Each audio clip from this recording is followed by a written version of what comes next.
कभी social media feed देखकर ऐसा लगा है कि यार सबकी लाइफ कितनी परफेक्ट है। आज हम इसी परफॉर्मेटिव हैप्पीनेस या कहें दिखावे की खुशी के पीछे की सच्चाई को समझेंगे एक कहानी के जरिए। कबीर की कहानी।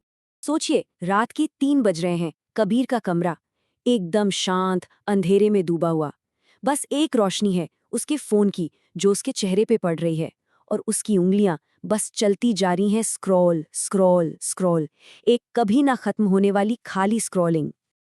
और मजे की बात देखिए, कुछ घंटे पहले ही उसने एक फोटो डाली थी, एक बड़ी सी मुस्कान के साथ, और caption, living my best life. Likes तो खूब आ रहे थे, पर क्या ये सच था? क्योंकि बाहर से देखने पर तो सब कुछ परफेक्ट ही लग रहा था। लेकिन सच तो ये था कि हर एक लाइक के साथ अंदर का खालीपन और बढ़ता जा रहा था। मतलब वो ऑनलाइन तो हजारों लोगों से घिरा था, पर असल जिंदगी में एकदम अकेला। ये एक ऐसी उलझन थी जो उसे अंदर से खाए जा रही थी। क्या ये फीलिंग जानी पहचानी लगती है? बाहर एक मुस्कान और अंदर एक बेचैनी। कबीर की कहानी सिर्फ उसकी नहीं है, ये शायद हम में से बहुतों की कहानी है, हमारी पूरी पीढ़ी की कहानी है। तो ये जो खुशी का भ्रम है, इसकी जड़ क्या है? असल में ये एक बहुत ही सिंपल पर खतरनाक आदत से शुरू होता है, और वो आदत है कंपैरिजन। हम लगातार अपनी जिंदगी को दूसरों की ऑनलाइन परफेक्ट दिखने वाली जिंदगी से कंपेयर करते रहते हैं। मतलब हम अपनी जिंदगी के जो मुश्किल पल हैं, जो बिहाइंड द सीन्स हैं, उन्हें दूसरों के सबसे अच्छे पलों, उनकी हाईलाइट रील के सामने रखकर देखते हैं। अब ये तो जाहिर सी बात है कि ये सही कंपैरिजन नहीं है। ये एक ऐसा खेल है जिसमें जीतना नामुमकिन है। और एक बात हमेशा याद रखनी चाहिए, सोशल मीडिया पर हर पोस्ट, हर फोटो एक चुना हुआ पल होता है। एक परफेक्ट फोटो के पीछे न जाने कितनी खराब फोटोज होती हैं। ये एक परफॉर्मेंस है, असलियत नहीं।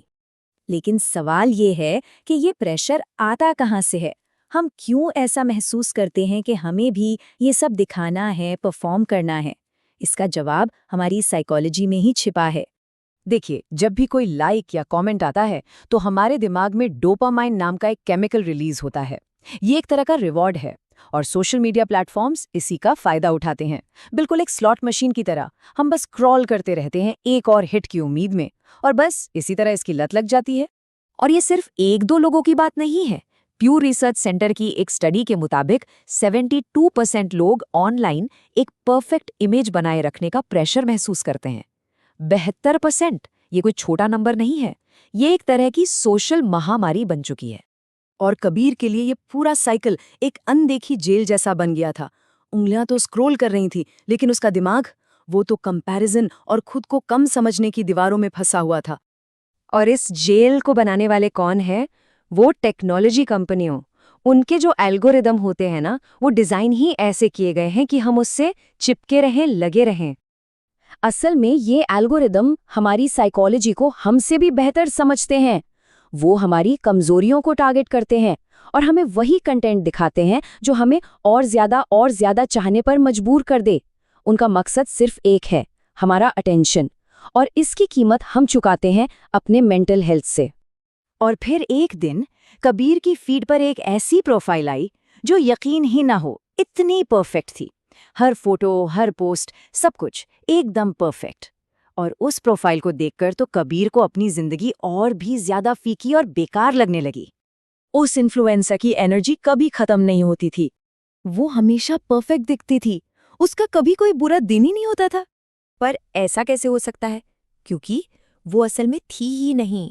वो एक वर्चुअल इन्फ्लुएंसर थी, मतलब एक एआई से बना हुआ कैरेक्टर जिसे परफेक्ट होने के लिए ही कोड किया गया था। सोचिए, अब हमारा कंपैरिजन सिर्फ दूसरे इंसानों से नहीं, बल्कि उन मशीनों से हो रहा है जिन्हें कभी इनसिक्योर फील करने के लिए प्रोग्राम ही नहीं किया गया। तो इस पूरी डिजिटल दुनिया का नतीजा क्या निकल रहा है? मजे की बात देखिए, ये हमें ज्यादा कनेक्टेड फील कराने के बजाय और भी ज्यादा अकेला बना रही है। स्टडीज बताती हैं कि ऑनलाइन हजारों फ्रेंड्स होने के बाद भी हर 6 में से एक इंसान बहुत ज्यादा अकेलेपन का शिकार है।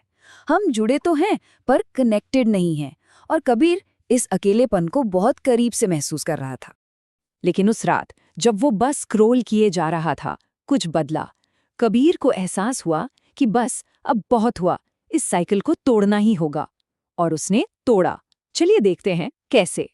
उसे ये समझ आया कि वो एक ऐसी रेस में दौड़ रहा है जिसकी कोई फिनिश लाइन ही नहीं है। एक ऐसी रेस जहां फिनिश लाइन हमेशा आगे खिसकती रहती है। ऑनलाइन वैलिडेशन की ये जो कभी ना खत्म होने वाली खोज है, इससे उसे कुछ भी हासिल नहीं हो रहा था। तो उसने फैसला किया कि अब कंट्रोल वापस अपने हाथ में लेना है। उसने कुछ छोटे पर बहुत असरदार कदम उठाए, जैसे फोन को ग्रे स्केल मोड पर डाल दिया ताकि वो कम अट्रैक्टिव लगे, फालतू के सारे नोटिफिकेशंस बंद कर दिए और रात को सोते वक्त फोन को दूसरे कमरे में चार्ज पर लगाना शुरू कर दिया। और सबसे जरूरी बात, उसने ऑनलाइन कनेक्शन से ज्यादा असल जिंदगी के रिश्तों को, लोगों से मिलने जुलने को तवज्जो देना शुरू किया। कबीर की कहानी आखिर में एक बहुत जरूरी सवाल छोड़ जाती है कि हमारी खुशी लाइक्स में है या असल लाइफ में, और ये चुनाव हम सबको खुद करना है। अगर आपके पास इस प्रश्न का उत्तर है तो कमेंट करें और अपने मन की बात हमसे साझा करें। और ऐसी ही दुनिया की वास्तविकता की वीडियो देखने के लिए वास्तविकता रियलिटी को YouTube, Instagram, Facebook and other social media apps पर हमें फॉलो, सब्सक्राइब करें। धन्यवाद।